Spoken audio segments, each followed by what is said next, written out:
want to take you back to May of last year, ABC interview. The question was asked of you, and the following answer went like this. Just watch. I can tell you that there is a significant amount of evidence that this came from that laboratory in Wuhan. Do you think they intentionally released that virus, or it was an accident in the lab? I don't have anything to say about that. I think there's a lot to know. But I can say this. We've done our best to try and answer all of those questions. How do we look at that now, sir? Your reaction on the story and the headline from the World Health Organization.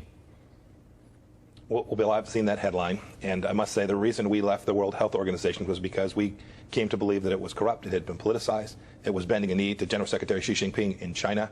I hope that's not the case here with what they've announced today. I'll look forward to seeing their reports and analysis, but I don't believe it's the case that they got access that they needed. I know they didn't get access they needed in a timely fashion, and I hope that they got to see all the data, all the science, into the lab, talk to the doctors, interview them in private, in places where they could actually tell the truth about what took place, not under the supervision of a Communist Party person sitting in the back of the room making sure that they towed the Communist Party line. So look forward to seeing the results. Right. I continue to know that there was significant evidence, Bill, that this may well have come from that laboratory. So nothing has changed in your view that it came from the lab?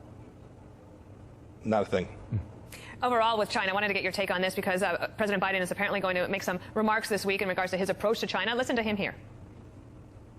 I'm not going to do it the way Trump did. We're going to focus on international rules of the road. We need not have a conflict, but there's going to be an extreme competition. What do you make of that? Well, we shouldn't worry about General Xi Jinping's feelings. We should worry about protecting the American people. That's the president's task. It was President Trump's mission. It was my mission as the Secretary of State.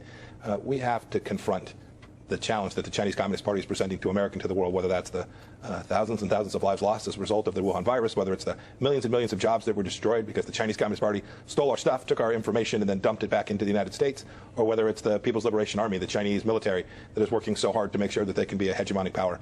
This is the challenge for the next generation. We need to confront it head on, and if there are costs to the United States as a result of doing so, we need to be prepared to bear them, and then continue to make sure that the next century remains one dominated by rule of law, sovereignty, and the things that the America First foreign policy put in place. So over the last 3 weeks, we're told by the White House he's had a lot of conversations with foreign leaders. However, talking with the leader of China has not happened yet. Why would that be? I don't know. I couldn't tell whether he's chosen not to make that phone call just yet. What gets said matters. Diplomacy is important. But in the end, we're going to have to judge the Chinese by their actions and every action they've taken, whether that's what they've done to the people of Hong Kong, the threats that they pose to Taiwan, whether it's what they're doing to their own people in Western China, the internment camps, the things that look very much like the 1930s. I determined that was genocide during the final days of my time as Secretary of State. Those are the things we should pay attention to, not what is said, not the propaganda that's put forward, but rather the real actions taken by the Chinese Communist Party. There was another designation that you did as Secretary of State, and that was against the Houthis, which are the rebels in Yemen, designating them as a terrorist organization. The Biden administration reversing that, and the New York Post headline is Joe Biden's latest foreign policy joke. Immediately, of course, there's thoughts then about Iran, since they back the Houthis. What do you make about that decision? It's really odd. It's a really odd decision, Dana. These are facts. It's a fact that Iran is sponsoring the Houthis and that the Houthis are conducting terror. And U.S. law says if they're conducting terror, you should designate them as a terrorist organization, and then all of the things that follow from that should take place. Now, I find it puzzling that administration would somehow declare that the Houthis weren't terrorists, that they weren't receiving weapons and support and intelligence from the Iranians and doing real harm to people of the United States, harm to Saudi Arabia, harm to the Gulf states and to Israel. These are things that aren't fantasy. We grounded our foreign policy in reality and in facts, and the reality and facts are de-designating the Houthis as a gift to the Iranians and will allow the Houthis to continue to foment terror around the world. It's too bad. Now that you're out of the grind of the State Department, you're a little more free to talk. Well, maybe you would argue that you spoke your mind the entire time. What do you think is the biggest challenge there as you look at the globe?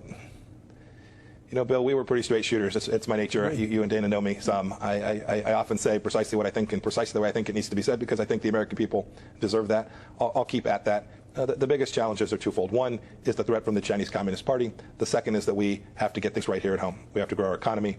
We need to return to the traditions of America that made this country so exceptional.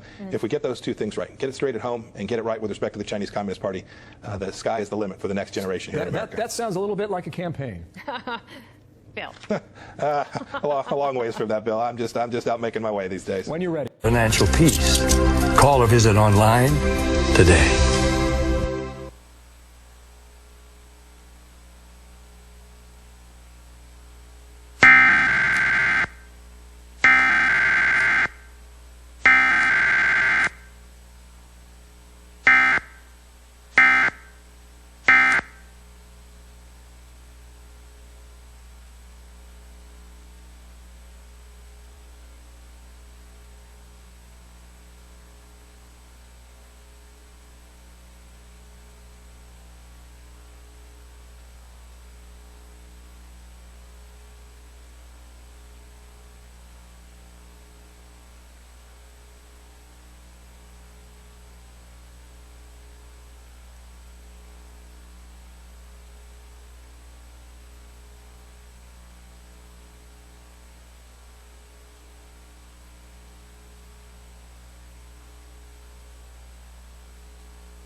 Here's an idea.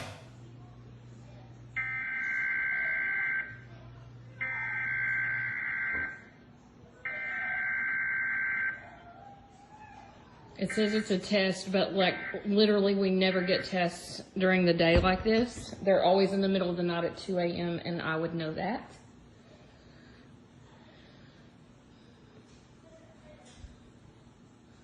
So I don't know if they're testing to see if they will do the test or not, but that's not normal here.